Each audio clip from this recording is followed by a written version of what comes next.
नमस्कार दोस्तों, मैं मंचुन सब कुछ लर्न पे आपका स्वागत करता हूं। आज मैं आपको बताऊंगा वॉच के बारे में।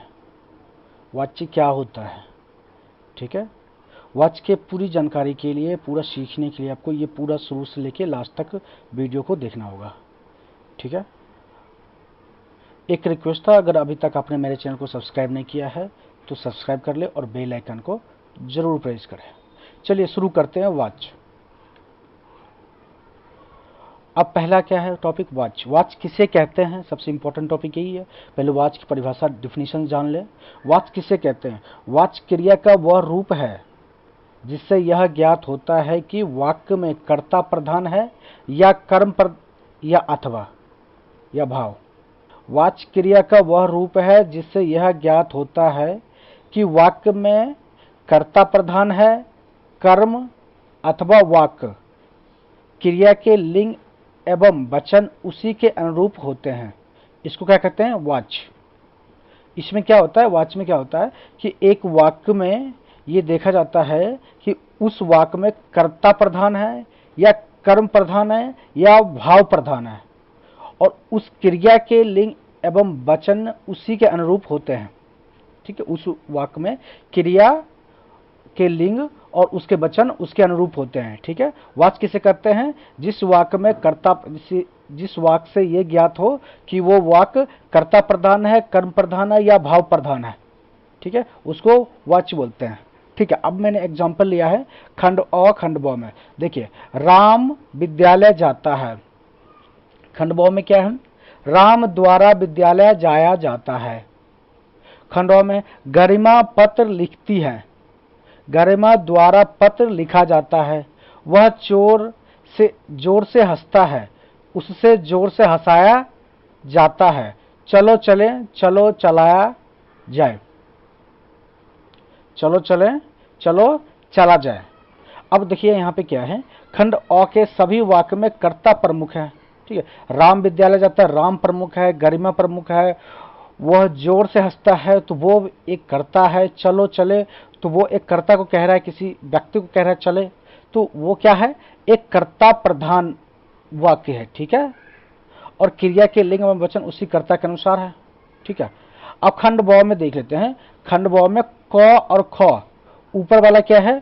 वाक्य में कर्म प्रमुख है। इसमें क्या है? राम द्वारा विद्यालय जाया जाता है, तो विद्यालय जाना होता है, क्रिया है, ठीक है, कर्म हो रहा है, द्वारा कर्म है, जाया जाता है, और गरिमा द्वारा पत्र लिखा जाता है, पत्र प्रधान है, ये तो कर्म प्रधान है, ठीक है। विद्यालय जाना एक कर्म है और पत्र लिखना एक कर्म है, तो ये क्या है? कर्म प्रधान है, जिसमें उसका क्रिया जो है उसके अकॉर्डिंग अपने आप ढाल लेते हैं, ठीक है। जबकि गौ में और घ में, इस वाले में और इस वाले में क्या है? भाव प्रधान है। उससे जोर से हंसाया जाता है, उससे जोर से हंसाया जाता है, इसमें भाव प्रकट हो रहा है। चलो चला जाए, अब हम ये नहीं कर चले, अब बोल रहे चला जाए। अब हम उसका भाव जानना चाहते हैं कि चला जाए या नहीं चला जाए, वो आगे वाला के भाव पर निर्भर करता है, ठीक है। तो इस दोनों, इससे जो खंड अ में जितने भी एग्जांपल है उससे कर्ता का प्रधान वो होता है, प्रधान है इसमें। उसके बाद खंड ब में क और ख है, उसमें कर्म प्रधान वाक्य है, और ग और घ है वो भाव प्रधान वाक्य है, ठीक है। वाच आपको समझ में आ गया। अब आगे चलते हैं। आगे क्या है? आगे वाच का कितने भेद होते हैं? वाच के 3 भेद होता है, कृत्ववाच्य, कर्मवाच्य और भाववाच्य। कौन कौन से? कृत्ववाच्य, कर्मवाच्य, भाववाच्य, ठीक है। अब कृत्ववाच्य किसे कहते हैं वो आगे चलते हैं कृत्ववाच्य पे। कृत्ववाच्य, कृत्ववाच्य मुख्य बिंदु कर्ता होता है, इसमें कर्तावाच्य भी कह सकते हो आप। कर्ता मुख्य बिंदु क्या होता है? कर्ता होता है। क्रिया के लिंग तथा वचन कर्ता के लिंग और वचन के अनुसार ही होता है। जिसमें कर्ता प्रमुख वाक्य होता है उसे कृतवाच्य कहते हैं, ठीक है। जिस वाक्य में कर्ता प्रमुख होता है उसे कृतवाच्य कहते हैं, और उसका लिंग और वचन कर्ता के हिसाब से बदलता है, ठीक है। जैसे माली पौधों को सींच रहा है, मजदूर इमारत बना रहा है। ये दोनों जो वाक्य है वो कर्ता प्रधान है, ठीक है। मजदूर एक कर्ता है और माली भी एक कर्ता है, ठीक है। अब इस वाक्य में जो क्रियाएं कर्ता के अनुसार हैं वो जैसे क में है माली कर्ता है, एक वचन पुल्लिंग है, और ख में मजदूर है बहुवचन है और पुल्लिंग है, और उसमें जो क्रिया की लिंग है वो उस वाक्य के अनुसार बदल गया, ठीक है। कर्ता में एक अकर्म एवं सकर्म, अकर्मक और सकर्मक दोनों प्रकार की क्रियाएं का प्रयोग होता है। जैसे मोहन पुस्तक पढ़ता है, ये सकर्मक है। कमला हंस रही है, ये अकर्मक क्रिया है, ठीक है। आगे चलते हैं कर्मवाच्य, कर्मवाच्य पे चलते हैं। कर्मवाच्य जहां क्रिया का संबंध सीधा कर्म से हो तथा क्रिया का लिंग तथा वचन कर्म के अनुसार हो उसे कर्मवाच्य कहते हैं। जिस वाक्य में कर्म प्रधान हो उसे कर्मवाच्य कहते हैं, ठीक है। और उस क्रिया का जो लिंग और वचन है कर्म के अनुसार बदलता है, उसको क्या कहते हैं? कर्मवाच्य। जैसे सीता ने दूध पिया, सीता ने पत्र लिखा, ठीक है। इसमें पिया जो है क्रिया है, एक वचन पुल्लिंग रूप है, दूध कर्म है, इसके अनुसार जो क्रिया है वो हो रहा है। और सेम अगर दूसरे वाक्य में देखें, लिखा क्रिया है, उस एक वचन पुल्लिंग है, और पत्र जो है कर्म है, इसके अनुसार वो क्रिया है, ठीक है। विशेष कर्मवाच्य सदैव सकर्मक क्रिया का ही होता है, ठीक है। इसमें अकर्मक क्रिया का प्रयोग नहीं होता है, ठीक है। कर्मवाच्य में सदैव सकर्मक क्रिया का प्रयोग होता है, ठीक है। आगे चलते हैं। आगे क्या है? भाववाच्य। जिस वाक्य में भाव का प्रधान हो उसे भाववाच्य कहते हैं। जैसे इसमें लिखा मैंने है, जहां कर्ता और कर्म की नहीं बल्कि भाव की प्रधानता हो उस वाक्य को भाववाच्य कहते हैं, ठीक है। जैसे नानी जी से चला नहीं जाता, मरीज से उठा नहीं जाता है, इसमें सब में भाव प्रकट हो रहा है, ठीक है। भाववाच्य का प्रयोग कैसे होता है? भाववाच्य का प्रयोग विशेषता सकारात्मक व्यक्त करने के लिए होता है। भाववाच्य का प्रयोग अकर्मक क्रिया के साथ होता है। भाववाच्य में क्रिया सदैव अन्य रूप पुल्लिंग और एक वचन में ही होता है, ठीक है। और आगे चलते हैं। आगे क्या है? वाच्य परिवर्तन। क्या है? वाच्य परिवर्तन। कर्तावाच्य कृतवाच्य से कर्मवाच्य में परिवर्तन कैसे करते हैं? कर्तावाच्य के बाद से के द्वारा अथवा द्वारा जोड़ना चाहिए, ठीक है। क्रियापद में या प्राय जोड़कर जा धातु को कर्म से, कर्म के लिंग तथा वचन के अनुसार प्रयोग करना चाहिए। कर्म के साथ लगी विभक्ति, कारक चिन्ह को कहते हैं विभक्ति, हटा देनी चाहिए। जैसे कर्तावाच्य में क्या है? अमन चिट्ठी पढ़ता है। कर्मवाच्य में अमन द्वारा चिट्ठी पढ़ी जाती है। तो चिट्ठी जो है वो कर्म है, इसमें कर्म प्रधान हो गया, और ये इसमें अमन प्रधान हो गया। जैसे राम फूल तोड़ता है, इसमें कर्ता प्रधान है, राम कौन तोड़ा है? फूल तोड़ता है, तो राम कौन? राम है कर्ता, ठीक है। राम द्वारा फूल तोड़े जाते हैं, इसमें कर्म है, फूल तोड़ना जो है कर्म है, ठीक है। फूल तोड़ना ये कर्म है, तो राम द्वारा फूल तोड़े जाते हैं, ये कर्म है, ठीक है। मैंने पत्र लिखा, मेरे द्वारा पत्र लिखा गया। सिपाही ने जोर से पकड़ा, सिपाही द्वारा चोर को पकड़ा गया, ठीक है। चोर पकड़ा गया, सॉरी मैंने जो चोर बोल दिया, चोर है ये, ठीक है। तो इसमें क्या किया? से को के द्वारा या को जा धातु में, या अथवा द्वारा के द्वारा भी हम चेंज कर सकते हैं, ठीक है। अमन चिट्ठी पढ़ता है तो अमन द्वारा हो गया, ठीक है। राम फूल तोड़ता है तो राम द्वारा हो गया। तो इस तरह से हम कर्ता वाच्य को कर्मवाच्य में चेंज कर सकते हैं, ठीक है। आगे चलते हैं। आगे क्या है? आगे है कर्ता से भाववाच्य में कन्वर्ट करना, ठीक है। अब कर्तावाच्य में कोई वाक्य दिया हुआ है, उसको भाववाक्य के अनुसार लिखना होता है। कैसे लिखते हैं उसके कुछ रूल हैं, मैं बताता हूं आपको। भाववाच्य केवल अकर्मक क्रिया द्वारा बनाए जाते हैं। पहला कंडीशन। दूसरा कंडीशन, कर्ता के बाद से, द्वारा, के द्वारा परामर्श मतलब कारक चिन्ह जोड़े जाते हैं। ठीक है, जा धातु के क्रिया के रूपों को क्रिया के काल के अनुसार जोड़ा जाता है। जैसे कर्तावाच्य है, यहाँ पे कर्तावाच्य देख लेते हैं, मैं नहीं सोता, इसमें मैं एक कर्ता है। ठीक है, अब भाव है, मुझसे सोया नहीं जाता, इसमें भाव है, मुझसे सोया नहीं जाता, ये भाव प्रकट कर रहा है। ठीक है, राजू तेज दौड़ता है, कर्तावाच्य है, इसमें राजू से तेज दौड़ा जाता है। मैं बैठ नहीं सकता, मुझसे बैठा नहीं जाता। भगवान रक्षा करता है, भगवान द्वारा रक्षा की जाती है। ठीक है, ठीक है। अब मैं से मुझसे हो गया, से और द्वारा लग गया यहाँ पे। इस बार दो वाक्य में मैंने से द्वारा लगाया और दूसरे वाक्य में मैंने द्वारा से चलाया, से भी चलाया, द्वारा भी लिखते हैं। तो इस तरह से कर्तावाच्य को भाववाच्य में कन्वर्ट कर सकते हैं। आगे चलते हैं, चले शुरू करते हैं। लिंग क्या है? संज्ञा के जिस रूप से व्यक्ति या वस्तु की नर या मादा जाति का बोध हो उसे हिंदी व्याकरण में लिंग कहते हैं। दूसरे शब्द में कहें तो संज्ञा शब्द के जिस रूप से उसके पुरुष या स्त्री जाति होने का पता चलता है उसे लिंग कहते हैं। या सरल शब्दों में कहें, शब्द की जाति को लिंग कहते हैं। बस पुरुष जाति जैसे बैल, बकरा, मोर, मोहन, लड़का आदि।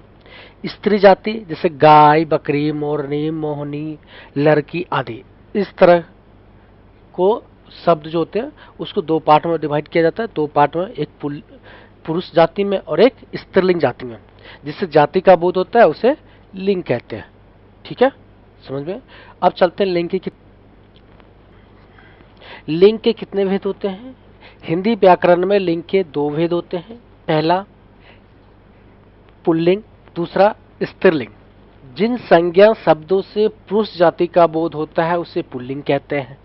जैसे सजीव में आ जाते हैं तो कुत्ता, बालक, खटमल, पिता, राजा, घोड़ा, बंदर, हंस, बकरा, लड़का इत्यादि। ये सजीव जाति में पुल्लिंग के पाठ हैं। निर्जीव पदार्थ में देखें, मकान, फल, नाटक, लोहा, चश्मा इत्यादि, ये भी पुल्लिंग के हैं। भाववाचक में देख लेते हैं, भाव में दुख, लगवा, लगाव, तो इस तरह के जो शब्द आते हैं वो पुल्लिंग के हैं। दूसरा क्या है? स्त्रीलिंग। स्त्रीलिंग क्या होता है? जिस संज्ञा शब्द से स्त्री जाति का बोध होता है उसे स्त्रीलिंग कहते हैं।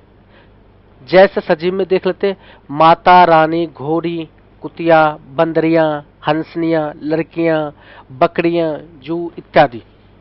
ठीक है, अब निर्जीव पदार्थ में देख लेते हैं, सुई, कुर्सी, गर्दन इत्यादि। भाव में देख लेते हैं, लज्जा, बनावट इत्यादि। इस तरह के जो शब्द आते हैं वो स्त्रीलिंग के अंदर आते हैं। ठीक है, आगे चलते हैं। आगे क्या है? पुल्लिंग की पहचान कैसे करेंगे? ठीक है, हम आपको बताते हैं पुल्लिंग का पहचान।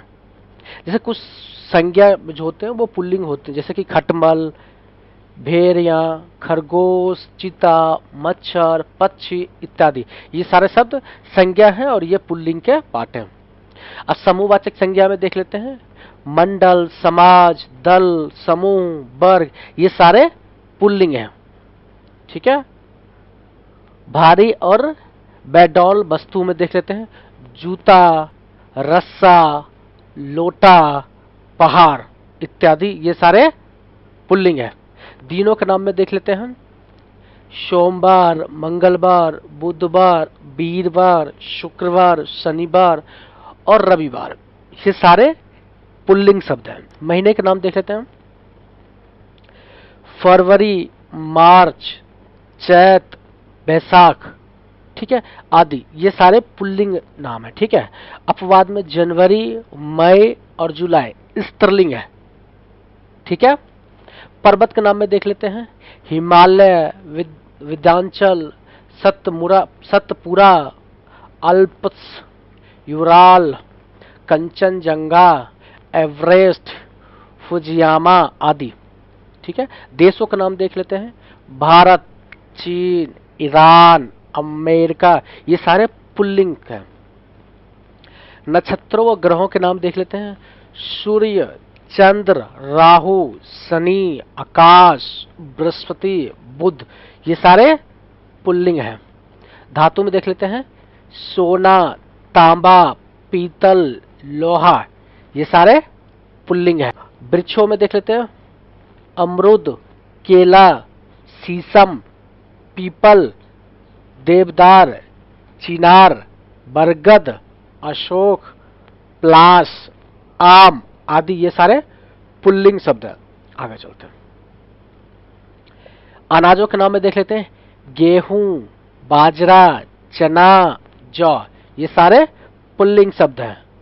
ठीक है। और अपवाद में देख लेते हैं। मक्की, ज्वार, अरहर, मूंग, ये सारे स्त्रीलिंग हैं। रत्नों के नाम में देख लेते हैं।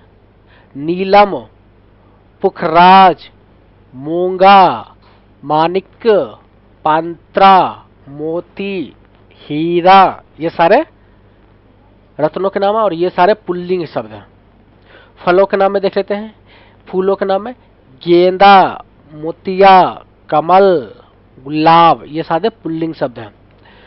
देशों के नगरों के नाम में दे देते हैं। दिल्ली, लंदन, चीन, रूस, भारत, ये सारे पुल्लिंग है।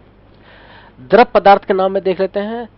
शरबत, दही, दूध, पानी, तेल, कोयला, पेट्रोल, घी आदि, ये सारे पुल्लिंग शब्द हैं।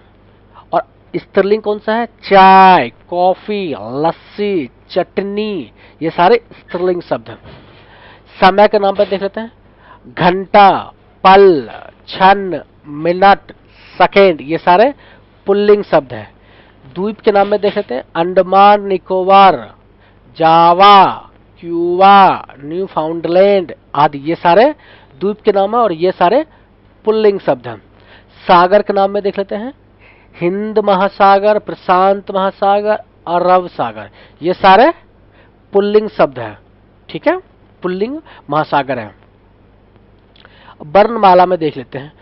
क, ख, ग, घ, त, थ, द, त, थ, अ, आ, उ आदि जो शब्द है ये सारे पुल्लिंग है।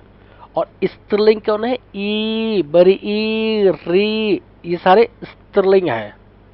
ठीक है। शरीर के अंग के बारे में देख लेते हैं। कौन सा शब्द पुल्लिंग है, कौन सा शब्द स्त्रीलिंग है, देख लेते हैं। हाथ, पैर, गला, अंगूठा, कान, सिर, मस्तक, मुंह, घुटना, हृदय, दांत, ये सारे पुल्लिंग है। जीभ, आंख, नाक, उंगलियां, ये सारे स्त्रीलिंग है। ठीक है, आगे चलते हैं। अक्रांत संज्ञा क्या? जो शब्द आते हैं जैसे गुस्सा, चश्मा, पैसा, छाता, ये सारे पुल्लिंग है।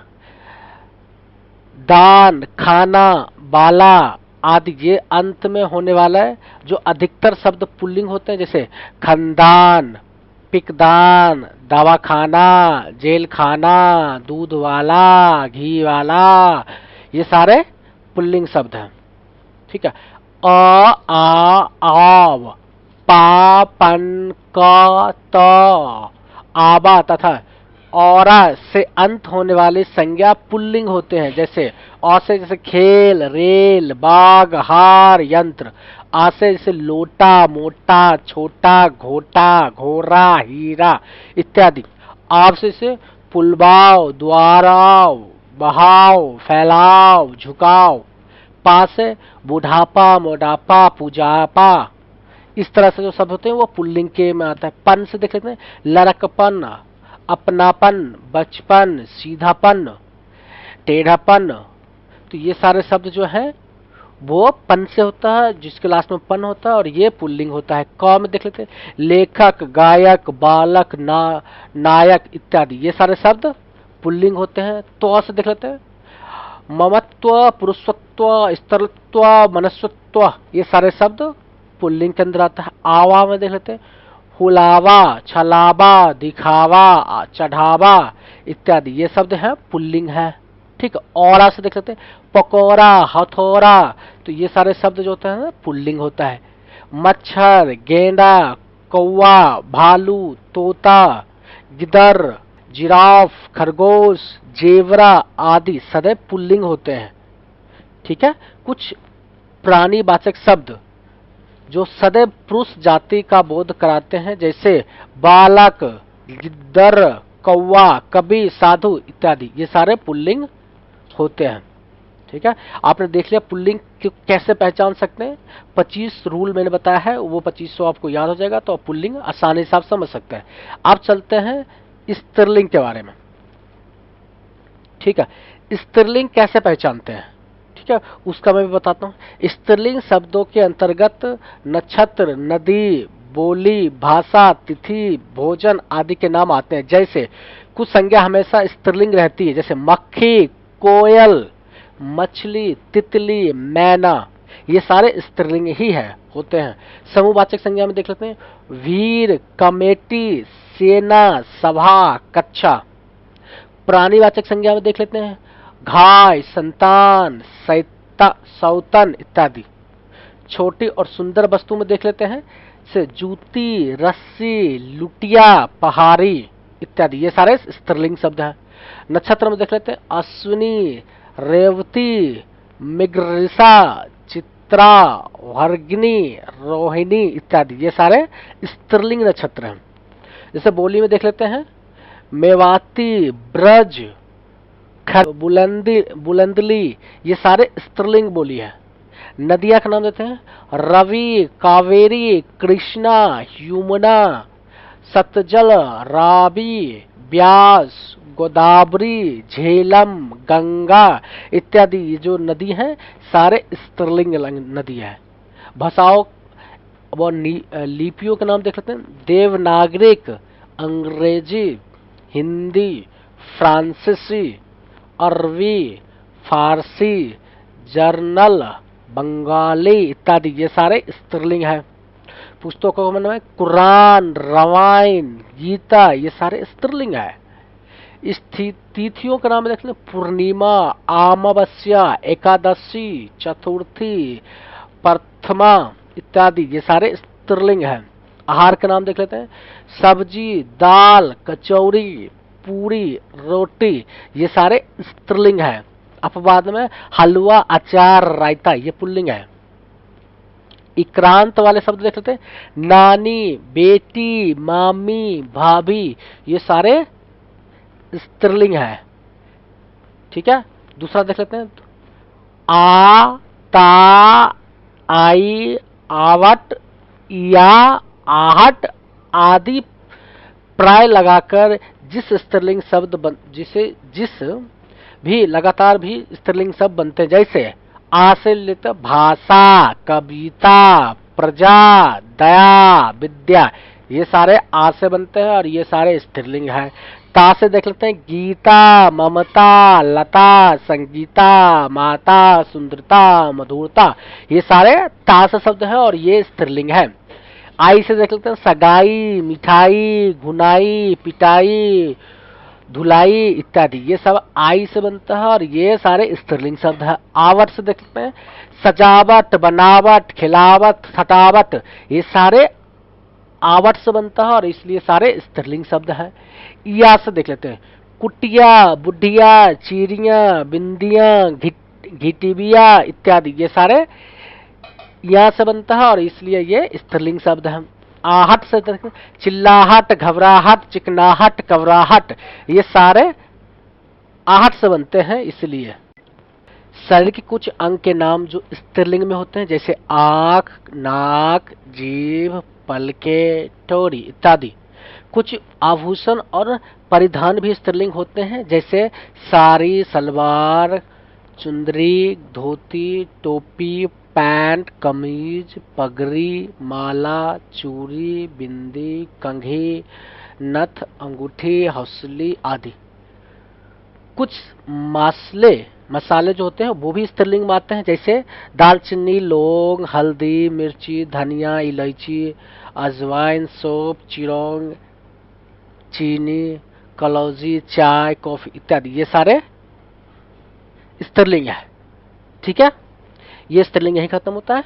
ठीक है, आगे कुछ नोट्स में बना रखा हूं, मैं नोट्स बताता हूं। ठीक है, नोट्स। हिंदी भाषा में वाक्य रचना में क्रिया का रूप लिंग पर ही निर्भर करता है। यदि कर्ता पुल्लिंग है तो क्रिया की रूप भी पुल्लिंग होगा। यदि कर्ता स्त्रीलिंग है तो क्रिया का जो रूप होगा वो स्त्रीलिंग होगा। ठीक है, ये आपको याद रखना है पूरा। पुल्लिंग और स्त्रीलिंग में वो कर्ता के अनुसार क्रिया बदलती रहती है। ठीक है, अब नीचे कुछ ऐसे शब्द हैं जो स्त्रीलिंग और पुल्लिंग दोनों के रूप में प्रयोग किए जाते हैं, जैसे राष्ट्रपति, उपराष्ट्रपति, प्रधानमंत्री, मुख्यमंत्री, चित्रकार, पत्रकार, प्रबंधक, सभापति, वकील, doctor, secretary, governor, lecturer, professor. ये सारे शब्द जो होते हैं वो पुल्लिंग में भी वही यूज होते हैं और स्त्रीलिंग में भी सेम जगह होते हैं। जैसे बर्फ, मेहमान, शिशु, दोष इत्यादि, इन शब्दों का भी लिंग का परिचय योजन चिन्ह के अथवा क्रिया अथवा विशेषण से मिलता है। ठीक है, लिंग यही खत्म होता है। सर्वनाम क्या है? हिंदी ग्रामर के सबसे इंपॉर्टेंट चैप्टर सर्वनाम के बारे में बताऊंगा। ठीक है, सर्वनाम के पूरी कॉन्सेप्ट क्लियर कर दूंगा। सर्वनाम क्या है, उसके कितने भेद होते हैं, भेद के कितने भेद होते हैं, एग्जाम्पल उसके उदाहरण के साथ मैं आपको बताऊंगा। ठीक है, कितने भेद होते हैं, सर्वनाम क्या होता है, सबसे पहला क्वेश्चन ये होता है। ठीक है, अब सर्वनाम क्या होता है मैं उसको बताता हूँ। जिन शब्दों का प्रयोग संज्ञा के स्थान पर किया जाता है उन्हें सर्वनाम कहते हैं। यह डिफिनेशन है। जिन शब्दों का प्रयोग संज्ञा के स्थान पर किया जाता है उन्हें सर्वनाम कहते हैं। सर्वनाम संज्ञा की पुनरावृत्ति रोककर वाक्य को सौंदर्ययुक्त बनाता है। इसका क्या मतलब हुआ? संज्ञा वो चीज है जैसे कि ब्यूटी पार्लर में कोई भी लेडीज जाता है, उसको जो ऊपर से पॉलिश करके उसको स्नो पाउडर लगा के जो नया रूप रंग दिया जाता है उसी को सर्वनाम कहते हैं। ठीक है, सिंपल सी बात है। तो संज्ञा का प्रयोग होता है, उसको बदलकर संज्ञा के ऊपर कुछ चढ़ा के बढ़ा के स्नो पाउडर लगा के जो शब्द का प्रयोग किया जाता है उसको सर्वनाम कहते हैं, मगर वो संज्ञा के स्थान पर ही प्रयोग होता है। ठीक है, संज्ञा के स्थान पर आने वाले शब्द को सर्वनाम कहते हैं। ये भी अदर वर्ड में है, जैसे मैं, तू, वह, आप, कोई, यह, ये, वो, हम, तुम, कुछ, कौन, क्या, जो, सो, उसका आदि। ये सारे शब्द जो हैं सर्वनाम के अंतर्गत आते हैं। अन्य सर्वनाम शब्द भी इन्हीं शब्द से बने होते हैं जो लिंग, वचन, कारक की दृष्टि से अपना रूप बदलते हैं। ठीक है, आइए एक उदाहरण के थ्रू मैं आपको बताता हूँ सर्वनाम किसे कहते हैं, उसके उदाहरण में देख लेता हूँ। ठीक है, राधा नृत्य करती है, राधा का गाना भी अच्छा होता है, राधा गरीबों की मदद करती है। एक तो ये पूरा सेंटेंस है जिसमें राधा संज्ञा है। ठीक है, बाकी एक वाक्य है, राधा नृत्य करती है, राधा का गाना भी अच्छा होता है, राधा गरीबों की मदद करती है। एक तो लोग ये बोलते हैं, दूसरा एक ये बोलता है राधा नृत्य करती है, उसका गाना भी अच्छा होता है, वह गरीबों की मदद भी करती है। तो इस दो सेंटेंस सेम मतलब तो सेम ही निकल रहा है। ठीक है, मगर राधा के जगह पे वह यूज किया गया, राधा की जगह पे उसका यूज किया गया, तो इससे क्या हुआ, बदल गया। शब्द को हम बदल के सर्वनाम को यूज किया राधा के स्थान पर उसके, और जो सर्वनाम वर्ड यूज हुआ है वो राधा को रिप्रेजेंट कर रहा है।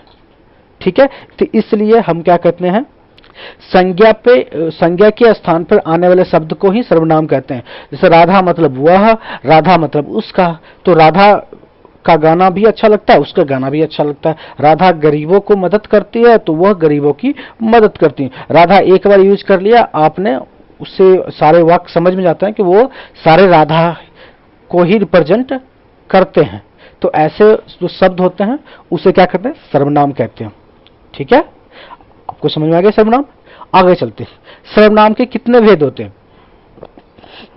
सर्वनाम के 6 भेद होते हैं। कौन कौन से? पुरुषवाचक सर्वनाम, नीचवाचक सर्वनाम, निश्चयवाचक सर्वनाम, अनिश्चयवाचक सर्वनाम, प्रश्नवाचक सर्वनाम और संबंधवाचक सर्वनाम। ठीक है, 6 सर्वनाम होते हैं। अब मैं आपको बताने जा रहा हूं आगे वाला जो टॉपिक आएगा, पुरुषवाचक वो क्या होता है, उसके उदाहरण और उसके कितने भेद होते हैं। हर सर्वनाम के जो भेद हैं उसके डिफिनीशन, उसके उदाहरण के साथ मैं आपको समझाऊंगा सर्वनाम के भेद। ठीक है, चलते हैं। तो पहला कौन सा है? पहला जो पुरुषवाचक सर्वनाम है। पुरुषवाचक सर्वनाम किसे कहते हैं? जिन सर्वनाम शब्दों का प्रयोग वक्ता द्वारा खुद के लिए या दूसरों के लिए किया जाता है उसे पुरुषवाचक सर्वनाम कहते हैं। जैसे मैं, हम, ये खुद के लिए करते हैं लोग। तुम और आप, ये दूसरों के लिए, सुनने वालों के लिए करते हैं। यह, वह, ये, वो, ये किसी और के बारे में बताने के लिए करते हैं। ठीक है, उदाहरण के तौर पर मैं देख लेता हूं। मैं फिल्म देखना चाहता हूं। इसमें मैं जो है वो मैं हो गया पुरुषवाचक, मैं खुद के लिए यूज किया गया। मैं फिल्म देखना चाहता हूं, मैं घर जाना चाहती हूं। आप कहते हैं तो ठीक ही होगा, तुम जब तक आए तब तक वह चला गया। आजकल आप कहाँ रहते हैं? वह पढ़ने में बहुत तेज है। इस तरह के जो वाक्य होते हैं जिसमें अपने आप को या दूसरों के लिए डिनोट या उसको रिप्रेजेंट करने के लिए कहा जाता है, तो उसे कहते हैं पुरुषवाचक सर्वनाम। ठीक है, आगे चलते हैं। पुरुषवाचक सर्वनाम के बाद क्या है? पुरुषवाचक सर्वनाम के कितने भेद होते हैं? ठीक है, पुरुषवाचक सर्वनाम के कितने भेद होते हैं? पुरुषवाचक सर्वनाम के 3 भेद होते हैं। कौन कौन से? उत्तम पुरुष, मध्यम पुरुष और अन्य पुरुष। उत्तम पुरुष किसे कहते हैं? जिन शब्दों का प्रयोग बोलने वाला खुद के लिए करता है उसके अंतर्गत आने वाले शब्द को कहते हैं उत्तम पुरुष। जैसे मैं, मेरा, मेरे, मेरी, मुझको, मुझको, मुझे, हम, हमें, हमको, हमारा, हमारे, हमारी इत्यादि जो शब्द होता है वो उत्तम पुरुष के अंतर्गत आते हैं, या ये शब्द सारे उत्तम पुरुष के अंतर्गत उपयोग किए जाते हैं। ठीक है, जैसे मैं फुटबॉल खेलना चाहता हूं, हम दो, हमारे दो, तो इस तरह के उत्तम पुरुष के अंतर्गत आते हैं। अब आता है मध्यम पुरुष। मध्यम पुरुष किसे कहते हैं? जिन शब्दों का प्रयोग सुनने वाले के लिए किया जाता है इसके अंतर्गत उसे मध्यम पुरुष कहते हैं। इसके अंतर्गत कौन कौन से शब्द आते हैं? तुम, तुझे, तुझको, तेरा, तेरी, तेरे, तुम, तुम्हें, तुमको, तुम्हारा, तुम्हारे, तुम्हारी, आप आदि जो शब्द है वो मध्यम पुरुष के अंतर्गत आते हैं। ठीक है, जैसे कि तुम बहुत अच्छे हो। ठीक है, तो इस तरह के जो वाक्य बनते हैं वो किसी और को सुनने वालों के लिए किया जाता है, उसको कहते हैं मध्यम पुरुष सर्वनाम। ठीक है, अब कौन सा है? अब है अन्य पुरुष। जिन शब्दों का प्रयोग किसी तीसरे व्यक्ति के बारे में बात करने के लिए होता है उसे कहते हैं अन्य पुरुष पुरुषवाचक सर्वनाम। इसके अंतर्गत कौन कौन से शब्द आते हैं? यह, वह, ये, वो आदि आते हैं। इनमें व्यक्तिवाचक संज्ञा के उदाहरण भी शामिल हैं। ठीक है, आगे चलते हैं। अपने पुरुषवाचक सर्वनाम के सारे भेद जानेंगे, आगे चलते हैं। आगे कौन से हैं? आगे जो है वो निजवाचक सर्वनाम है। जिन शब्दों का प्रयोग वक्ता किसी चीज को अपने साथ दर्शाने या अपनी बताने के लिए करता है वे निजवाचक सर्वनाम कहलाते हैं। जैसे कि मैं अपने कपड़े स्वयं धो लूंगा, मैं वहां अपने आप चला जाऊंगा। तो ये सारे शब्द क्या है? निजवाचक सर्वनाम है। ठीक है, निजवाचक सर्वनाम।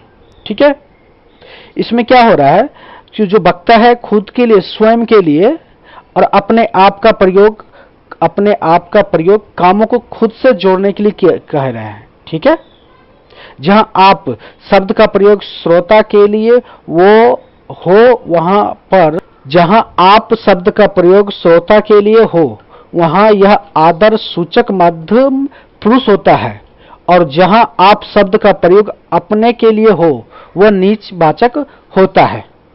ठीक है, अब निजवाचक के बाद कौन सा आते हैं? अब निश्चयवाचक। कौन सा सर्वनाम है? निश्चयवाचक सर्वनाम। जिन सर्वनाम शब्दों से किसी वस्तु, व्यक्ति या स्थान की निश्चितता का बोध हो वे शब्द निश्चयवाचक सर्वनाम कहलाते हैं। उदाहरण के तौर पर जैसे यह वह इस तरह के जो शब्द होते हैं वो निश्चयवाचक सर्वनाम के अंतर्गत आते हैं। जैसे जैसे कि यह कार मेरी है, वह मोटरसाइकिल तुम्हारी है, यह पुस्तकें मेरी है, ये मिठाइयाँ है, यह एक गाय है। तो इस तरह के जो वाक्य हैं, यह वह ये वो, इसका इस्तेमाल जो किया गया है वस्तु व्यक्ति आदि की निश्चितता का बोध कराने के लिए किया गया है। ठीक है, अतः यह क्या है, निश्चयवाचक सर्वनाम है। ठीक है, अब निश्चयवाचक सर्वनाम के बाद कौन सा सर्वनाम आता है, अनिश्चयवाचक सर्वनाम। अनिश्चयवाचक सर्वनाम,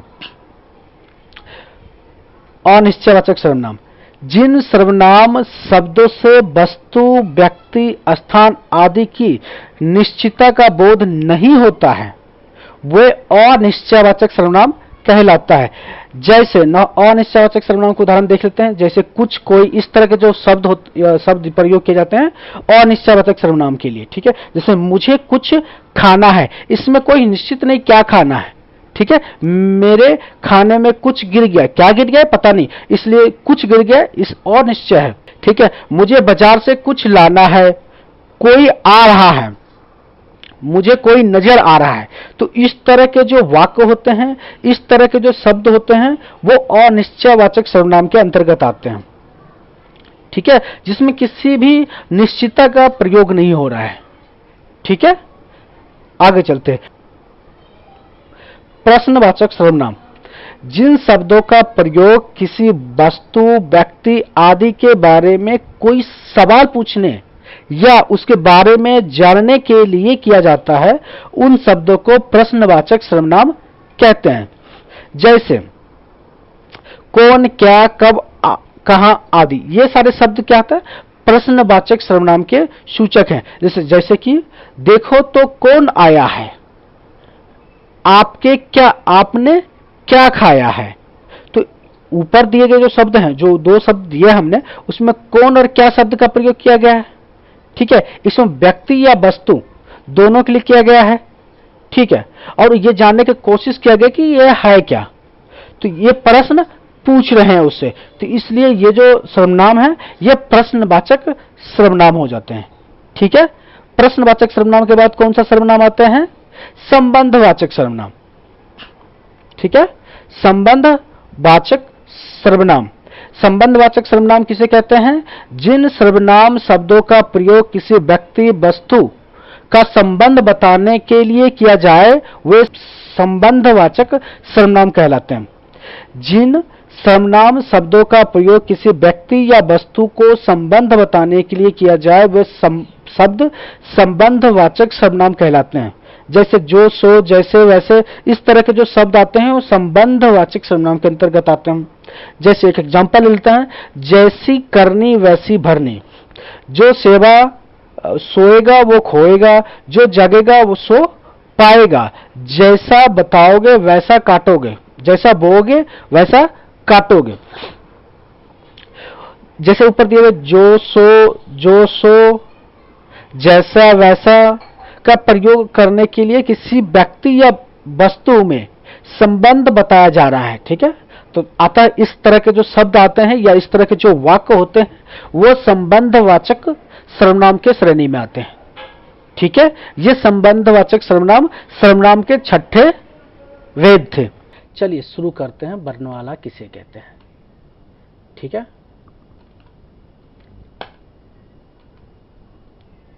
वर्णमाला भाषा की सार्थक इकाई वाक्य होता है। वाक्य की जो छोटी इकाई होता है ना उसे क्या कहते हैं, उपवाक। उपवाक से जो छोटी इकाई होता है पदबंध होता है। पदबंध से जो छोटी इकाई होता है उसे पद कहते हैं।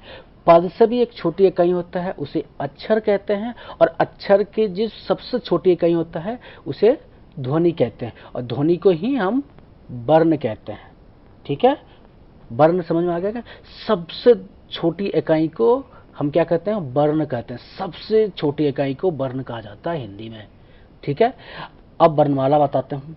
हिंदी भाषा की सबसे छोटी इकाई को ध्वनि कहते हैं और इसी ध्वनि को ही वर्ण कहा जाता है। मैंने ऊपर भी बताया आपको। ठीक है, वर्णमालाओं को व्यवस्थित करने के समूह को ही वर्णमाला कहते हैं। सॉरी, हिंदी भाषा की सबसे छोटी इकाई ध्वनि होती है। इस ध्वनि को ही वर्ण कहा जाता है।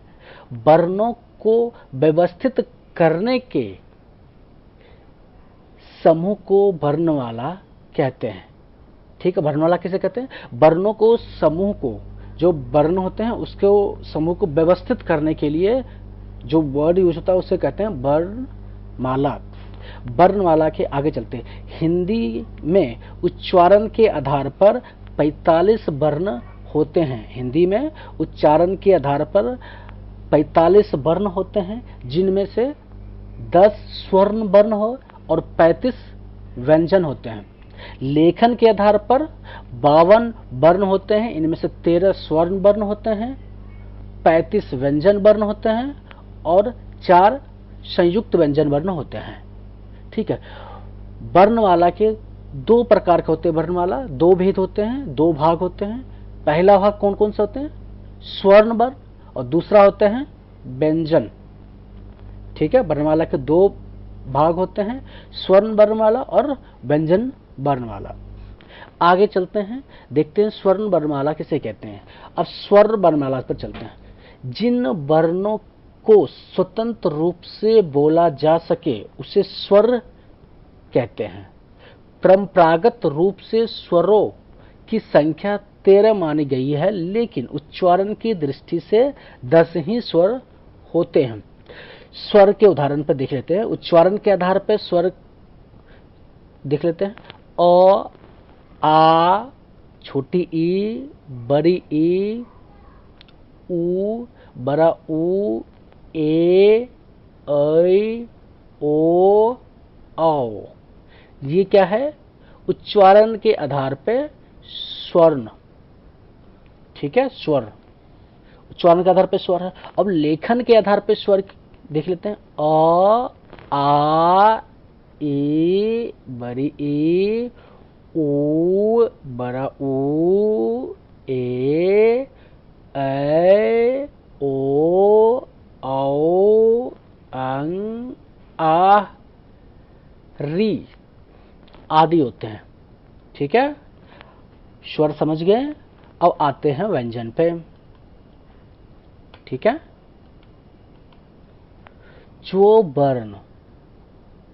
जो वर्ण स्वरों की सहायता से बोले जाते हैं उन्हें व्यंजन कहते हैं। जो वर्ण स्वरों की सहायता से बोले जाते हैं उन्हें व्यंजन कहते हैं। हर व्यंजन के उच्चारण में अ स्वर लगा होता है। अ के बिना व्यंजन का उच्चारण नहीं हो सकता है।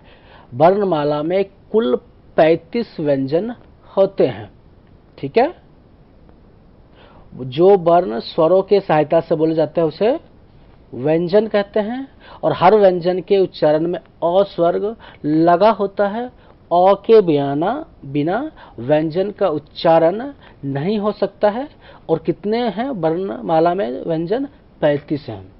ठीक है, कौन कौन से हैं मैं बताता हूं आपको। क वर्ग में होता है क, ख, ग, घ, र। च वर्ग में होता है च, छ, ज, झ, य। ट वर्ग में कौन कौन से होता है? ट, ठ, ड, ढ, न। त वर्ग में कौन कौन से होते हैं? त, थ, द, ध, न। प वर्ग में प, फ, ब, भ, म। य अंश वर्ग में होता है। अंश वर्ग में होता है य, र, ल, व। उसमें होता है तालम स, मूर्धन स, दन स और ह। संयुक्त व्यंजन में होता है अक्ष, त्र, ज्ञ, स्र। ठीक है, व्यंजन पूरा डिटेल आपको मिल गया व्यंजन का। बस ये व्यंजन था। आगे चलते हैं, स्टार्ट करते हैं। संज्ञा किसे कहते हैं? संज्ञा किसे कहते हैं? संज्ञा उस विकारी शब्द को कहते हैं जिससे किसी विशेष वस्तु, भाव और जीव के नाम का बोध हो, उसे संज्ञा कहते हैं। दूसरे शब्द में कहें तो किसी प्राणी, वस्तु, स्थान, गुण, भाव के नाम को ही संज्ञा कहते हैं। जैसे प्राणी के नाम में एग्जांपल लेता हूं। प्राणी के नाम में है मोर, घोड़ा, अनिल, किरण, जवाहरलाल नेहरू इत्यादि, ये सारे जो है ना प्राणी के नाम है। जैसे वस्तु के नाम में आते हैं, वस्तु के नाम में जैसे अनार, रेडियो, किताब, संदूक इत्यादि, ये वस्तु के नाम है।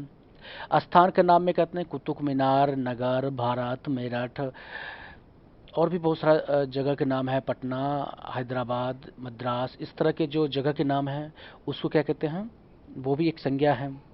भाव के नाम को भी संज्ञा कहते हैं, जैसे वीरता, बुढ़ापा, मिठास इत्यादि। इस तरह के वस्तु के नाम, प्राणी के नाम, स्थान के नाम, भाव, गुण इत्यादि जिसका बोध हो उसको संज्ञा कहते हैं। ये डिफिनेशन में लिखा हुआ है, बाकी ये एग्जाम्पल्स हैं। ठीक है, आगे चलते हैं। आगे क्या है, आगे संज्ञा के कितने प्रकार के होते हैं, संज्ञा देखते हैं। संज्ञा कितने प्रकार के होते हैं, मुख्यतः ये 3 प्रकार की ही संज्ञा होती है, परंतु जातिवाचक संज्ञा के 2 और प्रकार होते हैं, जिसकी वजह से संज्ञा के 2 और प्रकार बढ़ जाते हैं, और इसके 5 प्रकार के होते हैं। संज्ञा कितने प्रकार के होते हैं, 5 प्रकार के होते हैं। मुख्यतः ये 3 प्रकार के होते हैं, जातिवाचक के 2 प्रकार और बढ़ जाते हैं, जिसके कारण ये 5 प्रकार कहते हैं। ग्रामर में या हिंदी ग्रामर में, व्याकरण में सिर्फ 5 प्रकार के संज्ञा होते हैं। व्यक्तिवाचक संज्ञा, जातिवाचक संज्ञा, भाववाचक संज्ञा, समूहवाचक संज्ञा और द्रव्यवाचक संज्ञा। ठीक है, व्यक्तिवाचक संज्ञा, जातिवाचक संज्ञा, भाववाचक संज्ञा, समूहवाचक संज्ञा और द्रव्यवाचक संज्ञा। ठीक है, आगे चलते हैं। जितने प्रकार के संज्ञा हैं उसके बारे में मैं बात करता हूं आगे। ठीक है, सबसे पहला क्या है, व्यक्तिवाचक संज्ञा। व्यक्तिवाचक संज्ञा में क्या है, जिस शब्द से किसी एक वस्तु या व्यक्ति का बोध होता है उसे व्यक्तिवाचक संज्ञा कहते हैं। जैसे रमेश, महेश, गंगा, हिमालय। रमेश एक व्यक्ति का बोध होता है, महेश भी व्यक्ति का बोध होता है, गंगा एक व्यक्ति का बोध है, हिमालय भी एक टाइप के व्यक्ति हैं।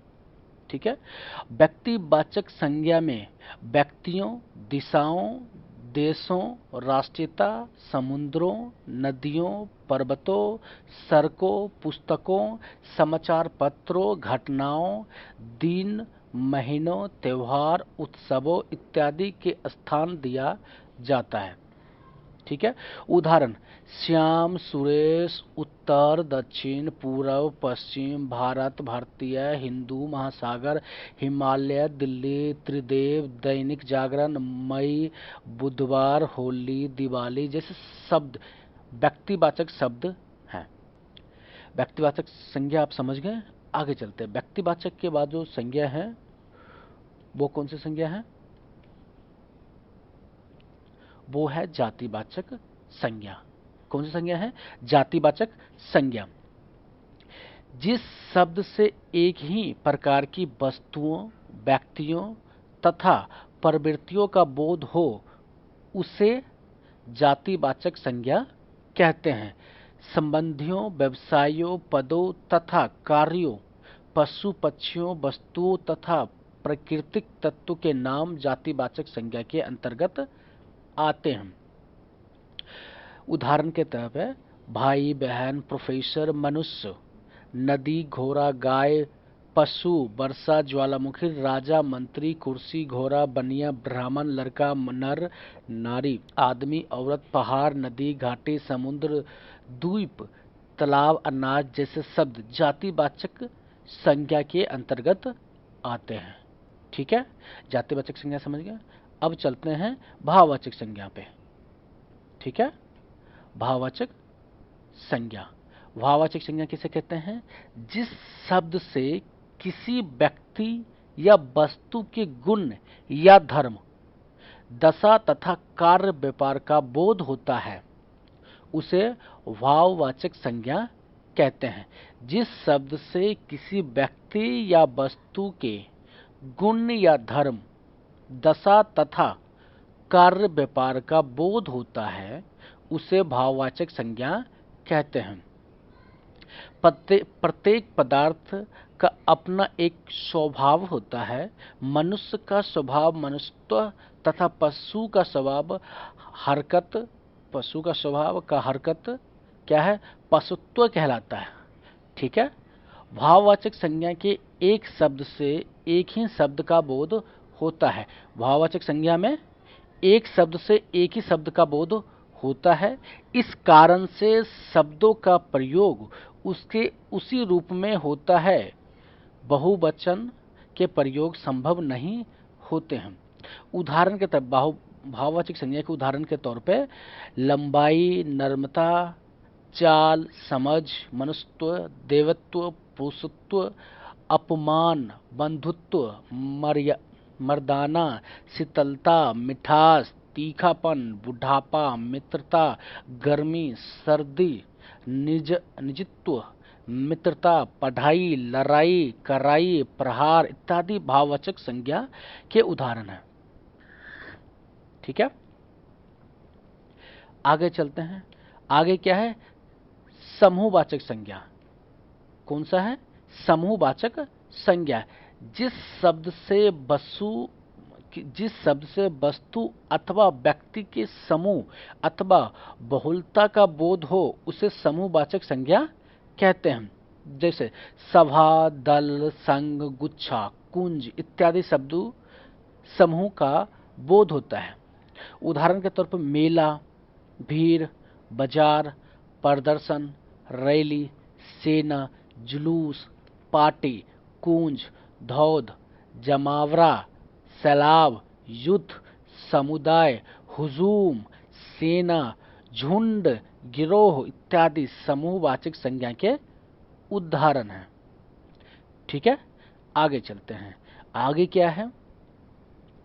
आगे है द्रव्यवाचक संज्ञा। क्या है? द्रव्यवाचक संज्ञा।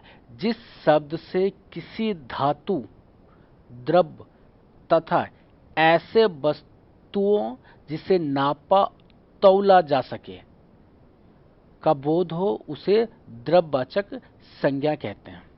ठीक है, जैसे दूध, दही, सोना, चांदी, लोहा, लकड़ी, पानी, पित्तल, तांबा, तेजाब, शराब, घी, जल, खून, तेल, पारा इत्यादि शब्द जो है द्रव्यवाचक संज्ञा के उदाहरण हैं। ठीक है, ये हो गए पांचों संज्ञा के प्रकार। ठीक है, और आगे चलते हैं। अब थोड़ा सा ट्रांसफर कर लेते हैं। भाववाचक संज्ञा का निर्माण कैसे किया जाता है? जातिवाचक संज्ञा में दिया हो कोई शब्द तो उसको भाववाचक संज्ञा में ट्रांसफर करना है, कन्वर्ट करना है, निर्माण करना है भाववाचक संज्ञा का जातिवाचक संज्ञा से। ठीक है, जैसे बूढ़ा एक जातिवाचक संज्ञा है, बुढ़ापा भाववाचक संज्ञा हो गया, लड़का एक जातिवाचक संज्ञा है, लड़कपन एक भाववाचक संज्ञा है, मित्र एक जातिवाचक संज्ञा है, मित्रता भाववाचक संज्ञा है, मनुष्य जातिवाचक संज्ञा है, मनुष्यत्व भाववाचक संज्ञा है। विशेषण से भाववाचक संज्ञा कैसे बनाएंगे? गर्म ये विशेषण है, गर्मी भाववाचक संज्ञा है। मीठा विशेषण है, मिठास भाववाचक संज्ञा है। कठोर विशेषण है, कठोरता भाववाचक संज्ञा है। नर्म विशेषण है, नर्मता ये भाववाचक संज्ञा है। अब क्रिया से भाववाचक संज्ञा कैसे बनाएंगे? चढ़ना एक क्रिया है, चढ़ाई, पढ़ना पढ़ाई, रोना रुलाई, दौड़ना दौड़, ये सारे भाववाचक संज्ञा क्रिया से बनाया गया है। ठीक है, सर्वनाम से कैसे बनाते हैं भाववाचक संज्ञा? अपना, अपनाना, निज, निजित्व ये सर्वनाम था और इसको भाववाचक संज्ञा में का निर्माण किया गया। ठीक है, अवयव से कैसे बनाते हैं भाववाचक संज्ञा? दूर, दूरी, समीप, समीपत्व इस तरह से आप भाववाचक संज्ञा का निर्माण कर सकते हैं। अगला क्या है? अगला देख लेते हैं। अगला है संज्ञा का रूप परिवर्तन। संज्ञा का रूप परिवर्तन। संज्ञा के प्रयोग में कभी कभी परिवर्तन भी होता है। जातिवाचक संज्ञा व्यक्तिवाचक संज्ञा के रूप में, व्यक्तिवाचक संज्ञा जातिवाचक संज्ञा के रूप में तथा भाववाचक संज्ञा का जातिवाचक संज्ञा के रूप में प्रयोग देखने को मिलता है। ठीक है, मेरा इसका कहने का मतलब यह है कि संज्ञा का रूप परिवर्तन, जैसे जातिवाचक संज्ञा हो वो व्यक्तिवाचक संज्ञा में कभी कभी हो जाता है प्रयोग, और व्यक्तिवाचक संज्ञा का जो अगर हो तो जातिवाचक संज्ञा में हो जाता है प्रयोग, तथा भाववाचक संज्ञा में हो तो जातिवाचक में हो जाता है प्रयोग कभी कभी। वो उदाहरण के लिए मैं बताता हूँ आपको। जैसे देवी एक जातिवाचक संज्ञा है, से दुर्गा बना दो तो दुर्गा एक व्यक्तिवाचक संज्ञा है, गोस्वामी एक जातिवाचक संज्ञा है, तुलसी एक तुलसीदास, गोस्वामी तो जातिवाचक संज्ञा है और तुलसीदास व्यक्तिवाचक संज्ञा, भीम व्यक्तिवाचक संज्ञा है। इसका प्रयोग कहीं जगह वीर के रूप में भी होता है, तो ये वीर जो होता है, भीम मतलब वीर होता है, वीर जातिवाचक संज्ञा के रूप में प्रयोग होता है। पहलवान भाववाचक संज्ञा है, इसका प्रयोग वस्त्र जातिवाचक संज्ञा में होता है। संज्ञा के रूप लिंग वचन तथा कारक चिन्ह के रूप में बदलते हैं। जैसे लड़का खाता है, लड़की खाती है, लिंग के आधार पर भी संज्ञा का परिवर्तन हो गया। लड़का खाता है, लड़के खाते हैं, वचन के आधार पर परिवर्तन हो गया। इसमें एक वचन है, लड़का एक है, बहुवचन हो गए लड़के। लड़का लिंग है, पुरुष लिंग है, और लड़की स्त्रीलिंग है। लड़का खाना खाता है, लड़के ने खाना खाया, कारण चिन्ह के आधार पर परिवर्तन हो गया संज्ञा का। आपने देखिए संज्ञा के रूप परिवर्तन आपने देख लिया। आगे चलते हैं, आगे क्या है, आगे संज्ञा के पहचान क्या है।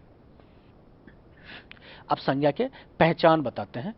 कुछ संज्ञा शब्द प्राणीवाचक होता है तो कुछ संज्ञा शब्द अप्राणीवाचक।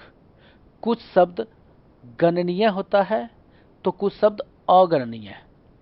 अब प्राणीवाचक क्या होता है, वो शब्द जिससे किसी सजीव, वो शब्द जिससे किसी सजीव वस्तु का बोध हो, जिसमें प्राण हो, उसे प्राणीवाचक संज्ञा कहते हैं। जो सजीव वस्तु होता है उसे प्राणीवाचक संज्ञा कहते हैं, जो निर्जीव वस्तु होता है उसे अप्राणीवाचक संज्ञा कहते हैं। अब प्राणीवाचक संज्ञा में लड़का गाय रमेश, लड़का मतलब आदमी, वो सजीव है, गाय एक सजीव जानवर है, और रमेश एक आदमी का नाम है, इसका मतलब वो भी सजीव है। ये सारे सजीव हैं, इसलिए प्राणीवाचक संज्ञा में आते हैं। अप्राणीवाचक में, जिसमें असजीव को, जिस वस्तु में प्राण ना हो, वो अप्राणीवाचक संज्ञा कहलाती है। जैसे मेज, रेलगाड़ी, मकान, पुस्तक, पर्वत, ये सारे जो हैं अप्राणीवाचक संज्ञा है, ये सजीव नहीं है। ठीक है, ये सारे निर्जीव, निर्जीव आइटम को, निर्जीव वस्तु को अप्राणीवाचक संज्ञा कहते हैं, सजीव वस्तु को प्राणीवाचक संज्ञा कहते हैं। ठीक है, अब चलते हैं गणनीय और अगणनीय संज्ञा पे। गणनीय संज्ञा किसे कहते हैं, जिस व्यक्ति, वस्तु, पदार्थ आदि की गणना की जा सकती है, उसकी संख्या ज्ञात की जा सकती है, वह शब्द गणनीय। अब चलते हैं गणनीय पे। गणनीय, जिस व्यक्ति, वस्तु, पदार्थ आदि की गणना की जा सकती है, उसकी संख्या ज्ञात की जा सकती है, वह शब्द गणनीय कहलाएगा। जिसकी काउंटिंग, जिसकी गिनती हो सके, जिसको हम तौल सके, या जिसको हम काउंटिंग कर सके। जैसे लड़का काउंट किया जाता है, 10-20 लड़के हैं, 40-50 लड़के हैं, 100 लड़के हैं, 500 लड़के हैं। पुस्तक 500 पुस्तकें हैं। भवन 400 भवन हैं। गाय 350 गाय हैं। केले 2 दर्जन हैं। जैसे कि 12 केले हैं तो 1 दर्जन में 12 होते हैं, तो 2 दर्जन में 24 केले हैं।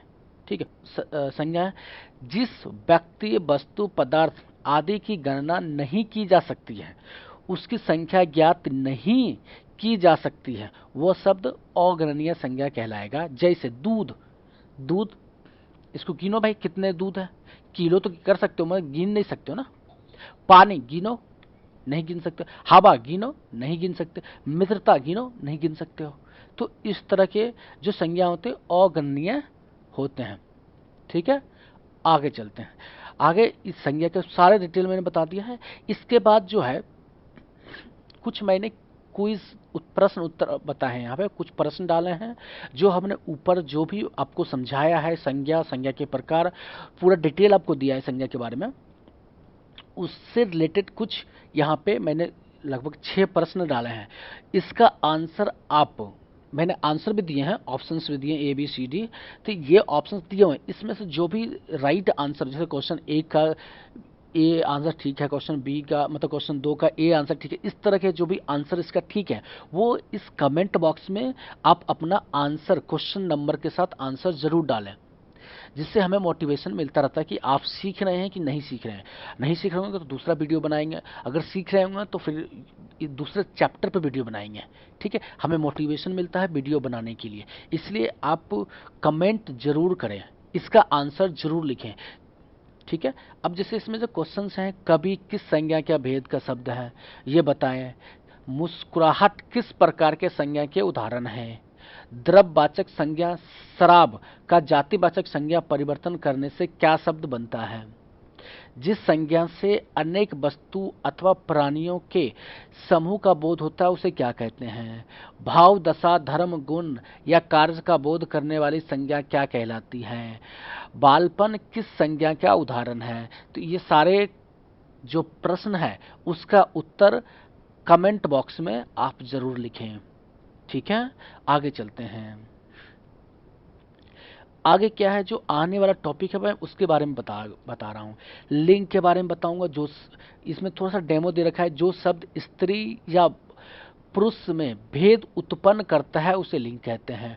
वचन शब्द आने वाला है, वचन जो टॉपिक है वो आएगा। वचन किसे कहते हैं, जिस शब्द से एक या अनेक होने का बोध होता है उसे वचन कहते हैं। ये इंपॉर्टेंट टॉपिक है सारे। कारक, वाक्य में प्रयुक्त वह शब्द या वाक्य में उपस्थित वह शब्द जिससे पूरी घटना या उद्देश्य की पूर्ति हो उसे कारक कहते हैं। तो ये तीनों जो टॉपिक है, इसके बाद जो आने वाले टॉपिक के लिस्ट हैं। ठीक है, ये वीडियो आपको अच्छा लगा हो तो इसे लाइक जरूर करें और शेयर भी करें। ठीक है, इससे हमें मोटिवेशन मिलता है। और इस पूरा वीडियो देखने के लिए आपको पूरा कोटि कोटि से पूरा धन्यवाद।